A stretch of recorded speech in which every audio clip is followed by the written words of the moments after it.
afetos aos respectivos ministérios, realizaram nesses anos todos um diálogo qualificadíssimo e muito importante, que, como vocês mesmos, os representantes dos movimentos, disseram aqui, esse diálogo produziu resultados importantíssimos em todas as áreas. Mas o presidente Lula queria mais do que um diálogo setorial com os movimentos. Ele me orientou e falou: olha, os empresários dialogam com o governo não apenas sobre os seus interesses específicos, mas sobre o conjunto da política econômica, sobre o conjunto da política social, falam de política externa, ou seja, falam de todas as questões relevantes da vida do país. Por que só os movimentos populares e sociais deveriam se restringir aos tempos reivindicatórios específicos? Então o presidente Lula disse: eu quero que o nosso governo tenha uma interlocução constante com os movimentos sobre as reivindicações dos movimentos, e eu fui sindicalista, modéstia à parte, bom, né, já no 30 anos atrás, e sei que o movimento social que não lutar pelos interesses dos seus representados jamais será um movimento social autêntico e representativo. Mas o presidente Lula dizia: eu gostaria de ver os movimentos sociais brasileiros conseguindo articular os seus interesses específicos com os interesses gerais do país, conseguindo inserir as reivindicações, digamos assim, corporativas, numa visão mais global, porque senão o risco de que a defesa de um setor seja feita em prejuízo dos direitos dos demais é grande. E foi esse o esforço que nós fizemos nesses anos todos. Tivemos a colaboração de todos os ministros e ministras que estão aqui, mas de outros que não estão mais no governo, de outros que estão no governo e não puderam, por alguma razão, estar aqui hoje. Mas tivemos também a colaboração dos movimentos sociais, que, se o governo estabeleceu uma nova relação com os movimentos também estabeleceram uma nova relação com o governo. Porque durante muitos anos, os movimentos ficavam de longe, apenas cobrando. Até porque a maioria das organizações populares que estão aqui foi constituída na luta contra a ditadura e pela redemocratização do país. E havia muita desconfiança sobre o Estado, muito medo de chegar perto do Estado e perder a autonomia, perder a independência, né, de ser eventualmente cooptado ou tolhido. Mas aos poucos, os movimentos foram percebendo o seguinte: é possível participar de conferências, opinar, interferir nas políticas públicas sem abrir mão de nada da independência dos movimentos. É possível participar dos conselhos em cada ministério, opinar, ajudar a votar. Se a posição perde no conselho, a entidade pode sair à rua e continuar defendendo a sua causa sem problema nenhum. É possível participar das mesas de negociação. Não foi mencionado aqui, mas 18 novos planos de carreira para os servidores públicos federais foram elaborados através da mesa de negociação dos servidores públicos. Acabamos de assinar, o presidente Lula assinou, pouco antes das eleições, um decreto com o MAB, Movimento de Atingidos por Barragem, que é uma revolução na vida jurídica administrativa brasileira, que agora nenhuma usina hidrelétrica vai ser construída nesse país sem que as comunidades atingidas pelas barragens sejam previamente identificadas e os seus direitos cadastrados e assegurados, inclusive nas planilhas de custo. E os movimentos se capacitaram, os movimentos vieram, fizeram aquilo que o falecido, saudoso Paulo Freire tinha nos ensinado. As centrais sindicais sabiam que, se tivessem divididas, não teriam conquistado a política de valorização do salário mínimo. Paulo Freire falou uma coisa uma vez espetacular. Ele disse: é preciso unir os divergentes para melhor enfrentar os antagônicos. Foi isso que as centrais sindicais brasileiras fizeram, mantendo a sua independência, a sua tradição, sua cultura política, sua origem ideológica, mas estavam juntas. E se as centrais não tivessem feito 3 grandes marchas, com 30, 40 mil trabalhadores, talvez a política de valorização do salário mínimo não tivesse saído. Porque nem sempre basta a vontade do presidente da República.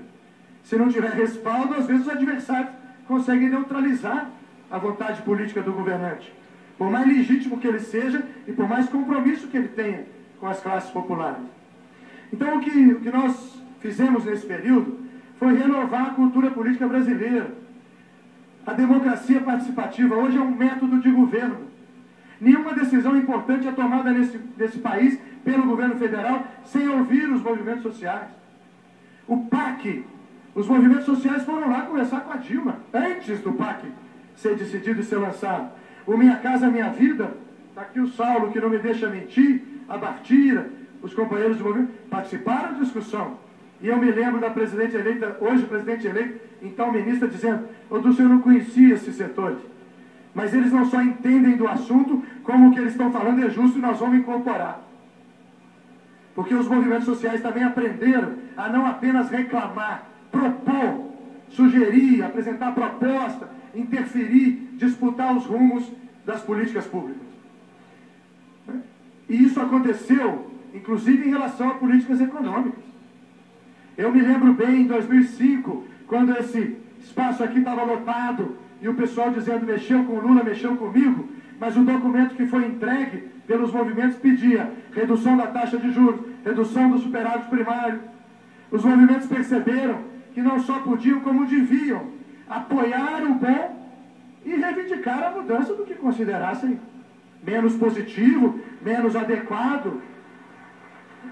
Apostaram num processo de acúmulo de força, de transformação gradual, e não apenas de crítica ideológica ou política à distância. Então hoje nós podemos dizer, os movimentos sociais foram incorporados nas delegações brasileiras que vão para a Organização Mundial do Comércio, que vão para as grandes negociações multilaterais do mundo.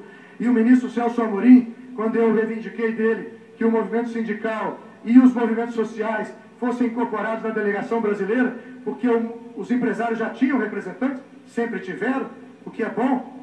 O Celso Amorim falou: mas eu acho bom, Dulce, mas eles conhecem o assunto. Eu falei: vamos ver, Celso, na volta você me diz.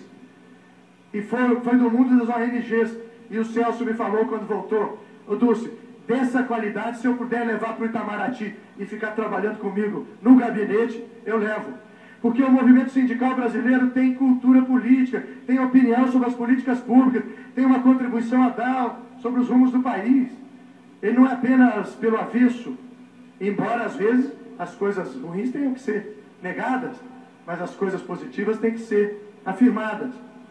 E foi por isso, nós fizemos, como já foi dito, 73 conferências, mais de 5 milhões de pessoas participaram no país inteiro das várias etapas. Os conselhos de políticas públicas foram fortalecidos, ampliados ou criados conselhos novos. As ouvidorias, todo órgão da administração federal hoje, empresa ou ministério, tem ouvidoria, porque não só as organizações populares têm opinião, os cidadãos individuais também têm. Eles têm que ter canal para falar com o Estado. As mesas de diálogo, já falei. Foi por isso que o presidente Lula nos pediu a vários ministérios que organizássemos uma proposta da chamada consolidação das leis sociais. Nós elaboramos, ouvindo os movimentos, no primeiro semestre desse ano, e a proposta tinha basicamente duas dimensões. Uma era transformar em lei aqueles projetos e programas sociais de reconhecido sucesso que não tinham ainda a garantia legal, tinham sido criados por portaria ou decreto. E o outro era assegurar em lei que qualquer governo nesse país deve realizar conferências democráticas, deve ter conselhos de participação social junto aos ministérios, mesas de diálogo, etc, etc. A proposta foi feita, ficou boa, o presidente aprovou, mas ele acabou avaliando, que estava muito perto da eleição, que se essa proposta fosse encaminhada para o Congresso naquele momento, a disputa eleitoral acabaria contaminando a proposta. Mas ela está pronta.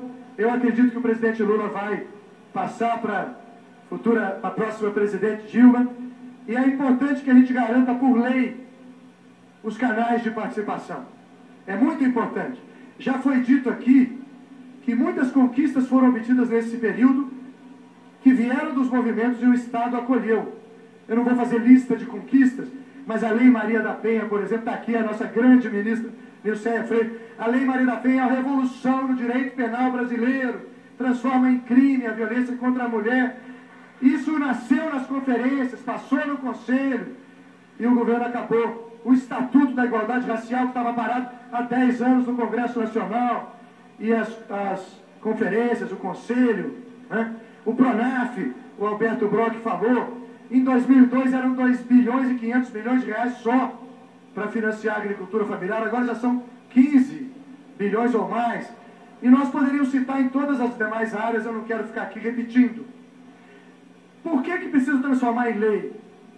Porque a Constituição Federal Brasileira prevê em 9 passagens, 9 trechos, que as políticas públicas devem ser elaboradas com participação social.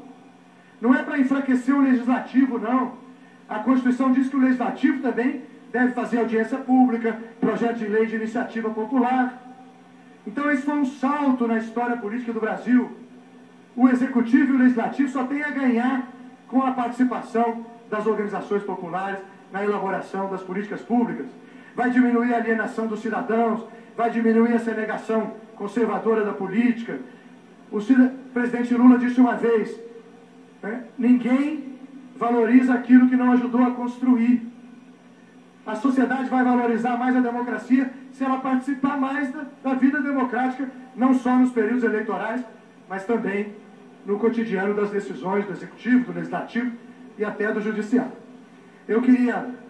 Agora, nós acabamos de entregar ao presidente Lula um exemplar desse livro sobre a democracia participativa. Não é um livro só da Secretaria-Geral, é de todos os ministérios, todos os processos participativos e suas conquistas.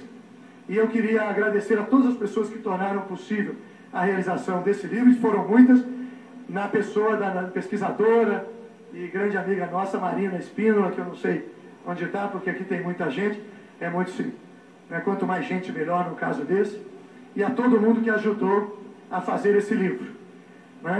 E também o livro sobre os conselhos de políticas públicas, agradecer a todos que o viabilizaram, na pessoa do nosso secretário nacional de articulação social, Gerson Almeida. Já foi falado da participação dos movimentos na crise. O que queriam nos impor era uma estratégia recessiva para enfrentar a crise. E o presidente Lula, com o apoio dos movimentos sociais, assegurou que o Brasil não ia ceder à terapia neoliberal tradicional. Os movimentos contribuíram muito. Fizeram reunião com o ministro Guido Mantega, fizeram reunião com vários setores do governo.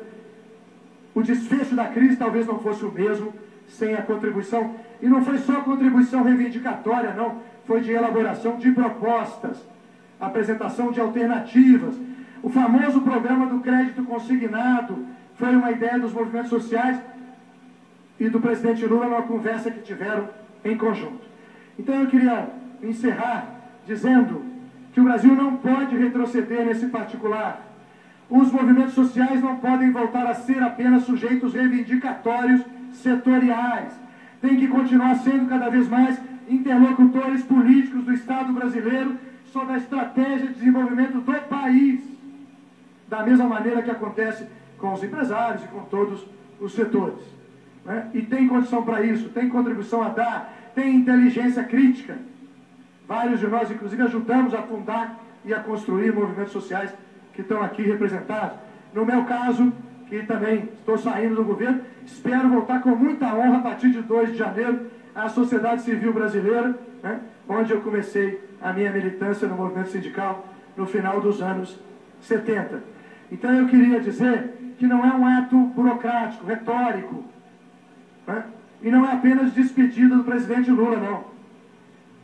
Vocês estão agora com a responsabilidade de assegurar que no próximo período as conquistas obtidas não só sejam preservadas, mas sejam ampliadas.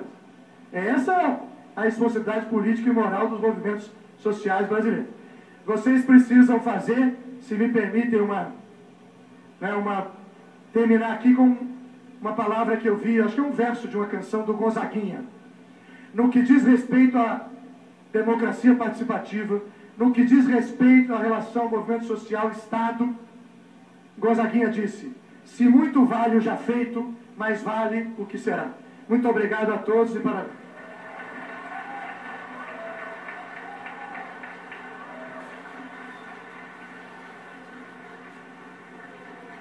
Senhoras e senhores, com a palavra o senhor presidente da República, Luiz Inácio Lula da Silva.